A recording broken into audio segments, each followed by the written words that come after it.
స్కూల్లో ఎవరైనా ఎగతాళిగా మాట్లాడడం కానీ, అవహేళన చేయడం కానీ, దూషించడం కానీ ఇలా ఏదైనా చేశారా? చాలా మంది చేశారు అట్లా. చాలా మంది కమెంట్ చేశారు. ఇక కొంతమంది ఎలా ఉంటారంటే చేసినా కానీ నా తోటి నా ఫ్రెండ్స్ కానీ వాళ్ళు కానీ అరే అట్లా ఎందుకంటే వాళ్ళు కూడా మనుషులే అట్లా అనద్దు తప్పు అని వాళ్ళే ఇంతవరకు నేను ఎవరైనా ఇప్పుడు కూడా నన్ను కామెంట్ చేసినా కానీ నేను వాళ్ళకి రిటర్న్ ఏం సమాధానం ఇవ్వను. ఇప్పుడు ఏదో కుక్కలు మరుగుతున్నాయి ఏనుగు వెళ్తున్నట్టు పట్టించుకున్నాను. ఎందుకంటే వాళ్ళది వాళ్ళు ఏ విధంగా అంటున్నారో మనకు తెలియదు. ఇప్పుడు మన దాంట్లో ఉన్న లోపాన్ని వాళ్ళకు ఐడెంటిఫై చేసి చెప్పడం ఇక వాళ్ళ మనస్తత్వానికి వదిలిపెట్టా అని చెప్పి అలానే ఉంటాను అంతే. ఇప్పటికి కూడా అంటే నేటి సమాజంలో మనుషులు ఏంటంటే వాళ్ళకి ఏదైనా చిన్న రుగ్మత ఉన్నా కానీ బాధపడిపోతూ ఉంటారు, అల్లాడిపోతూ ఉంటారు. అలాంటిది అంగవైకల్యంతో మీరు ఇబ్బంది పడుతున్నప్పటికీ మీరు అసలు నిజంగా ఇంత దృఢ నిశ్చయంతో ఎలా నిలబడగలిగారు? మన ధైర్యంతో అంతే, ఆత్మధైర్యంతో. ఎందుకంటే దీన్ని పాజిటివ్ ఎందుకు చేయకూడదు అన్న ఒక ఉద్దేశంతో బయటకు వచ్చాను. ఇప్పుడు నేనైతే ఎప్పుడైతే నన్ను కామెంట్ చేశారో నేను దీన్ని పాజిటివ్ ఎందుకు చూడొద్దు, ఎందుకు చేయొద్దు అని నేను పాజిటివ్గా ఆలోచించుకుంటూ పోతే నాకు అప్పుడు సెలబ్రిటీలు గుర్తొచ్చారు. ఒక చిరంజీవి కానీ ఉన్న పెద్ద పెద్ద ఫిలిం ఇండస్ట్రీలో ఎనీ హీరోస్ తీసుకోండి, బయటకు వస్తుంటే తనని చాలా మంది చూస్తారు. వాళ్ళు కూడా మీలాంటి మనుషులే, అన్ని 5% అన్ని సమానమే ఉన్నాయి. వాళ్ళని ఎందుకు చూస్తారు? వాళ్ళు ఒక సెలబ్రిటీలని. నన్ను చూస్తే నేను ఒక సెలబ్రిటీగా ఫీల్ అయ్యి దీన్ని మోటివేట్ ఎందుకు చేయకూడదు. ఓకే, అలా ఇప్పుడు నాకున్న వాళ్ళు మిమ్మల్ని నెగిటివ్ గా చూసినప్పటికీ మీరు మాత్రం దాన్ని పాజిటివ్ గా తీసుకుంటున్నారు. ఇప్పుడు వాళ్ళని చూస్తున్నారు, నన్ను కూడా చూస్తున్నారు. నన్ను తోటి దివ్యాంగులు అదే చెప్తా, మనని ఎవరైనా వెక్కిరిస్తే పక్కన పెట్టండి, మనని వింతగా చూస్తారంటే మనం ఒక సెలబ్రిటీని ఫీల్ కావాలి అంతే. మనం చూస్తారంటే మనకు స్పెషల్ ఉందని చూస్తారు కదా, వాళ్ళు ఏ ఉద్దేశం చూస్తారు మనకు సంబంధం లేదు. మన చూస్తారు మనకు స్పెషల్ గా చూస్తున్నారు, మనం ఒక స్పెషల్ పర్సన్ లైఫ్ లో అంతే. మీ నేపథ్యం ఏంటి అసలు? నేను పుట్టి పెరిగింది కరీంనగర్, ఉమ్మడి కరీంనగర్ జిల్లా జగిత్యాల. ఇప్పుడు నా నిరుపేద కుటుంబము, మా మమ్మీ డాడీ బీడీ కార్మికులు. ఓకే, మేము ముగ్గురు అన్నదమ్ములము. నేను చదువుకున్న తర్వాత ఇక్కడ దాదాపు 20-25 years కింద హైదరాబాద్ వచ్చాను. ఒక సినిమా అవకాశాల కోసం హైదరాబాద్ వచ్చాను. ఇక హైదరాబాద్ వచ్చి ఇక నేను సెల్ఫ్ గా బతుకుతున్నాను ఇక్కడనే. అప్పటి నుంచి ఇక్కడ హైదరాబాద్ లో బతుకుతున్నాను. ఇక్కడైతే నేను అంతకుముందు ఒక రిసార్ట్ లో జాబ్ చేస్తుంటే కొన్ని పొలిటికల్ ప్రెజర్స్ వల్ల నా జాబ్ పోయింది. అయ్యో, అదేంటి? ఏం పొలిటికల్ ప్రెజర్స్ అవి? అంటే గత ప్రభుత్వం, ఆ పార్టీ పేరు చెప్పాలనే చెప్పదు, తెలియకూడదు. గత ప్రభుత్వం ఉన్న ప్రభుత్వము నేను కొన్ని జనరల్గా ఏంటంటే నా ముందు ఎవరున్నా కానీ నేను భయపడను, తప్పుని తప్పు అని చెప్తా. అది నాకు మనస్తత్వం. నా మంచి తోటి మిత్రుడైనా, నా పేరెంట్ అయినా, నా కొడుకు అయినా నువ్వు తప్పు చెప్తున్నావు తప్పు అని చెప్తా. అయితే ఇప్పుడు కొన్ని ట్విట్టర్లలో లైవ్ ట్విట్టర్ అని ఎవ్రీ సాటర్డే జరుగుతుంది. ఆస్క్ ఫర్ ఇప్పుడు టిల్లు అనుకోండి, Twitter Tillu, ask for Twitter Tillu అని జరుగుతుంది. నేను దాన్ని ఒక ఛానల్ కి, ప్రైవేట్ ఛానల్ కి లైవ్ లో పట్టించిన. ఇది ప్రజల కోసం కాదు, ఆయన దగ్గర ఉన్న తోటి సంబంధికుల వాళ్ళకి ఇక చెంచాలనుకోండి, ఇక మీరు ఏమని అనుకోండి, వాళ్ళ కోసం క్రియేట్ చేసిన ఇది అని చెప్పి ఒక ఛానల్.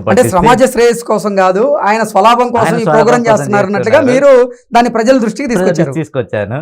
అది మీ పాలిట శాపంగా మారిందా? అది మారింది. వాళ్ళు నాకు ప్రెజర్ చేశారు. నాకు ఇక్కడ ఎవరు లేరు, నేను నా బాబు నా భార్య. ఇక నన్ను ఏం చేయలేదు, ఎందుకంటే నేను ఎవరు వచ్చి నాకు చాలా బెదిరింపు కాల్స్ వచ్చినాయి, చాలా మంది కాల్ చేశారు. నన్ను ఏం చేసుకుంటే చేసుకుని. ఆ పార్టీ చెప్పకపోయారు, ఆ పార్టీలో ఉన్న ఒక పర్టికులర్ లీడర్ వల్లే కదా మీకు ఇబ్బంది ఏర్పడింది. ఆ లీడర్ పేరు ఏదని చెప్పగలరా? ఆ లీడర్ పేరు అంటే ఇప్పుడు కేటీఆర్ సార్ అని చెప్పాలి. కేటీఆర్ సార్ నుంచి అని చెప్పారు. అవి నిజమా అబద్ధమా అని తెలియదు. ఫోన్లలో మాట్లాడినప్పుడు నేను కేటీఆర్ సార్ పిఏ అని చెప్తారు. నిజమా అబద్ధమా మనకేం తెలుస్తుంది? ఓకే, అంటే మీకు కాల్ చేసి కేటీఆర్ పిఏ బెదిరించారా? కేటీఆర్ పిఏ వాళ్ళు బెదిరించారు, ఆ ప్రభుత్వం వాళ్ళు బెదిరించారు.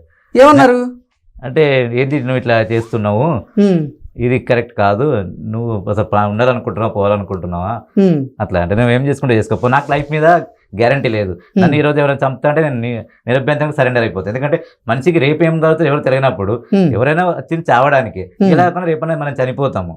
కాబట్టి చావుకు నేను భయపడాను ఎప్పటికి కూడా. ఓకే, నిరభ్యంతరం ఇప్పుడు కూడా నేను వెల్కమ్ చెప్తాను. 24/7 నా డోర్స్ మీ ధైర్యం అంటారు. అయితే నన్ను ఏం చేయలేరు. కాబట్టి ఇక నేను ఎక్కడ జాబ్ చేస్తున్నాను తెలుసుకొని అక్కడ ప్రజల నుంచి తీసేపించారు. అయ్యో, ఆ తర్వాత మీరు అంటే కేటీఆర్ పేరు చెప్పి చాలా మంది కూడా చాలా పనులు చేసేటువంటి ప్రయత్నం చేస్తూ ఉంటారు. అది ఆయనకి తెలిసి జరిగిద్దో జరిగిద్దో చాలా మందికి తెలియదు. అంటే కేటీఆర్ పేరుని మిస్యూజ్ చేసే మంది చాలా మంది ఉండొచ్చు. అది కూడా ఖచ్చితంగా చెప్తాను, అందుకే చెప్తున్నాను. అంటే కేటీఆర్ పేరుని మిస్యూజ్ చేసే వాళ్ళు చాలా మంది ఉన్నారు. డెఫినెట్. సో మీరు కేటీఆర్ ని కలిసే ప్రయత్నం చేయలేదా? చాలా సార్లు పెట్టాను, ట్విట్టర్ లో లెటర్లు రాశాను, ఇంతవరకు ఒక రిప్లై కూడా రాలేదు. నేను ఒక రిప్లై కూడా ఇస్తే దానికి నెగిటివ్ కామెంట్ కూడా వచ్చింది. అంటే కేటీఆర్ సార్కి కరోనా టైంలో కరోనా వచ్చింది, ఒక కొద్ది రోజులు ఆయన రెస్ట్ లో ఉన్నాడు. అయితే దానికి సెలబ్రిటీ మంచు లక్ష్మి గారు ఒక రిప్లై ఇచ్చారు, మీరు ఎలక్షన్ అంటే మినిస్టర్ రాజకీయ పొలిటికల్ గా మీరు బిజీ ఉంటారు, ఈ 15 days అయినా మీరు ఎంజాయ్ చేయండి, మూవీస్ చూసుకుంటా అంటే నేను తనకి రిప్లై ఇచ్చాడు, నేను గెట్ వెల్ సూన్ అని రిప్లై ఇచ్చాను. ఇప్పటివరకు ఏ రోజుకి రిప్లై లేదు. అప్పుడు నేను దానికి రిటర్న్ కంప్లైంట్ కూడా ఇచ్చాను. ఒక సెలబ్రిటీలకు రిప్లై ఇస్తారు, ఒక సాధారణ వ్యక్తికి రిప్లై ఇవ్వరా అని. దానికి కూడా రిప్లై లేదు. ఓకే, అలా నేను చాలా దానికి మంచి రిప్లై ఇస్తే, చెడదానికి చెడు రిప్లై ఇస్తా. అది ఎవరన్నా కావచ్చు. ఇతరులకు నాకు ఒక్కదానికి రిప్లై రాలేదు. అంటే కేటీఆర్ గారిని అసలు మీరు కలిసే ప్రయత్నం చేశారా? చాలా సార్లు చేశాను, ఇంతవరకు కలవని ఎవరు. అంటే తన దృష్టికి పోలేదు. ట్విట్టర్ ద్వారా పెట్టాను, లెటర్లు రాశాను.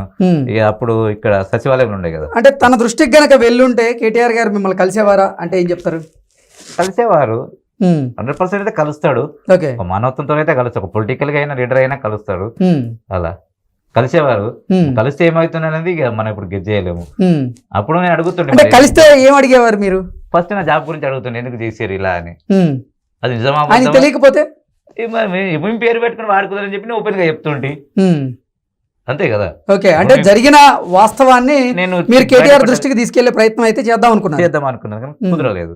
ఓకే, అన్న ప్రయత్నం వృధా అయిపోయింది. అంటే పరోక్షంగా ప్రత్యక్షంగా మీరు చేసిన ఒక పని వల్ల మీ జాబ్ బీఆర్ఎస్ పార్టీ వల్ల అయితే పోయిందంటారు? 100% పోయింది. అట్లా మరి మీకు అప్పుడు ఏమనిపించింది? నేను ఏమనుకున్నా అంటే, ఎవరైనా స్వార్థపరులే, ప్రతి ఒక్క పొలిటీషియన్ ఇప్పుడు ఎలక్షన్స్ అప్పుడు ఇంటింటికి తిరుగుతారు, మాకు అది చేస్తాం ఇది చేస్తాం అంటారు. కానీ ఎలక్షన్ అయిన మేము వాళ్ళ చుట్టూ తిరగాలి. ఇప్పుడు నేను ఒక డౌట్, ఇప్పటికీ ఒక డౌట్ అడిగాను అప్పుడు కూడా బీఆర్ఎస్ ప్రభుత్వాన్ని. ఇప్పుడు కేటీఆర్ ఒక ఎమ్మెల్యే అంటే ఒక మినిస్టర్ అన్నప్పుడు ఆయన మినిస్టర్ క్వార్టర్స్ లో ఉండాలి, కానీ ఆయన క్యాంప్ ఆఫీస్ లో ఉంటాడు. ఇప్పుడు క్యాంప్ ఆఫీస్ లో ఒక సీఎం ఉంటాడు, సీఎం కొడుకు కావచ్చు. కానీ నువ్వు ప్రజల మనిషివి, నువ్వు ప్రజల సీఎం ని కలవడానికి ఎన్ని ప్రోటోకాల్స్ ఉన్నాయో, ఒక మినిస్టర్ కలవడానికి అన్ని ప్రోటోకాల్స్ అవసరం లేదు. కానీ నిన్ను కలవడానికి అన్ని ప్రోటోకాల్స్ అవసరం ఉన్నాయి అంటే ఎందుకు? మీ ప్రజల దృష్టికి ఇప్పుడు ఏ నియోజకవర్గం నుంచి ప్రజల సమస్యలు ఇంకా మంత్రుల దృష్టికి కానీ వాళ్ళ దృష్టికి ఎలా వెళ్తుంది అంటారా? ఎలా వెళ్తుంది మరి? అప్పుడు ఆ కంచెలో ఉన్నప్పుడు, నువ్వు ఆ సీఎం లెవెల్లో ఉన్నప్పుడు నిన్ను కలవడానికి ఎట్లా అపాయింట్మెంట్ ఎలా తీసుకోవాలి? ఇప్పుడు అపాయింట్మెంట్ తీసుకోమంటారు, ఎలా తీసుకోవాలి ఎవరు చెప్పారు అక్కడ, ఎలా తీసుకోవాలి? ఇప్పుడు ఒక ప్రాసెస్ అయితే ఉంటది కదా. తిరుమల తిరుపతి దేవస్థానం ఏడుకొండ స్వామి కలవాలంటే ఒక 300 టికెట్, ఇక్కడ విఐపి లెటరు, ధర్మ దర్శనము, ఒక టైమింగ్ ఏదో ఒకటి. ఇప్పుడు ఇక్కడ నేను అందుకే చాలా ఛానల్స్ లో కూడా చెప్పినా, ఇక్కడ కేసీఆర్ అక్కడ కేటీఆర్ ని కలవాలని అసాధ్యం. అక్కడ తిరుమల తిరుపతి దేవస్థానం ఏడుకొండ స్వామి మీద కలుస్తారు, కానీ వీళ్ళిద్దరు జన్మలా కలవాలని ఒక సాధారణ వ్యక్తికి ఒక ఎమ్మెల్యే ద్వారా. ఓకే, మరి ఇప్పుడు తెలంగాణ ముఖ్యమంత్రి రేవంత్ రెడ్డి గారిని కలవడం ఈజీయేనా? ఈజీయే. ఓకే, కలిసారా ఎప్పుడన్నా? ఒక్కసారి కలిశాను, అంటే పర్సనల్ గా కాదు, మా సొసైటీ తరఫున కలిశాను. పర్సనల్ కలవడానికి ప్రయత్నం చేస్తున్నాను. ఇప్పుడు తను షెడ్యూల్ లో బిజీ ఉన్నారు కదా కొన్ని దాంట్లో. సెక్రటరీ కూడా వెళ్ళాను, నేను 6th ఫ్లోర్ వెళ్ళాను. అక్కడ అంత సెక్రటరీ కూడా పోవడానికి కూడా పర్మిషన్ కూడా లేకుండా కదా సాధారణ వ్యక్తులకి, వాళ్ళు ఎమ్మెల్యేలు ఎంపీలకు తప్ప. మరి ఇప్పుడైతే ప్రజలకి 3 to 5 విజిటింగ్ అవర్స్ ఉన్నాయి, కలుస్తున్నారు. ఆయన కాకుండా ఆయన పిఎల్ కలుస్తున్నారు, చీఫ్ సెక్రటరీలు కానీ. అంటే ఇప్పుడున్న ప్రభుత్వం అయితే మీకు స్పందిస్తుంది, కానీ గత ప్రభుత్వం అయితే స్పందించిన దాఖలాలు లేవంటారు? 100% స్పందిస్తుంది. మీకు ఐడియా ఉందో లేదో నాకు తెలియదు. రేవంత్ సార్ ఎప్పుడైతే ప్రమాణ స్వీకారం చేశారు, అప్పుడు మాలాంటి ఒక మరుగు రజనీకి గవర్నమెంట్ జాబ్ ప్రొవైడ్ చేశారు, మాట ఇచ్చిన ప్రకారం చేశారు. అదే ఒక నిదర్శనం కదా. మరి ఇంతవరకు గత 10 సంవత్సరాలు ఉన్న ప్రభుత్వము ఏ ఒక్క దివ్యాంగానికి జాబ్ ఇచ్చింది చూపియండి నాకు. ఇప్పుడు కలిసిన ఆనవాళ్ళు చూపియండి.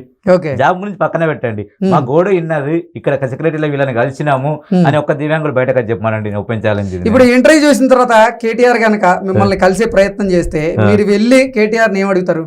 ఫస్ట్ నా జాబ్ ఎందుకు తీసేశారు, నా వల్ల మీకు ఇబ్బంది, నేను జెన్యున్ గా చెప్పాను. మీరు చాలా మంది ఏంటంటే పబ్లిక్ ఎట్లుంటారంటే, ఇప్పుడు ఎక్కడైతే సోషల్ మీడియాలో వచ్చినాయో నిజం అనుకుని అప్రోచ్ చేయడానికి ప్రయత్నం చేస్తారు, ఆడికి పోయినాక నిరాశ మిగులుతుంది. అంతగా ఇప్పుడు ఎక్కడి నుంచో కరీంనగర్ నుంచి ఎక్కడెక్కడి నుంచో వస్తారు ఆయన కలవడానికి, ఆయన బాధలు చెప్పుకోవడానికి, మాకున్న బాధలు చెప్పుకోవడానికి. ఆడికి వచ్చినాక ఇవన్నీ అయితే ఒక వేస్ట్ కదా టైం అంతా. దాని గురించి బాబు ఇదంతా కాదు, ఇదంతా ఒక ఫేక్ న్యూస్ అని నిరూపించాలనుకున్నా, చేశానా? నేను జెన్యూనిటీ బయట పెట్టాను. అది నేను ఒకటి అడుగుతాను, ఎందుకు ఇలా చేశారు, నా వల్ల మీకు ఇబ్బంది ఏమైంది, అది మీరు చేశారా, మీ తరపున వాళ్ళు చేశారా, మీ పేరు నెగిటివ్ చేశారా, దట్ ఈస్ నాకు తెలియదు. అది పైవాడికి తెలవాలి, ఆయన ఆత్మసాక్షికి తెలవాలి. తన పేరునైతే వాడుకున్నారు, 100% గ్యారంటీ. ఓకే, శివలాల్ గారు, ఒక మరగుజ్జిగా మీ జీవితంలో మీకు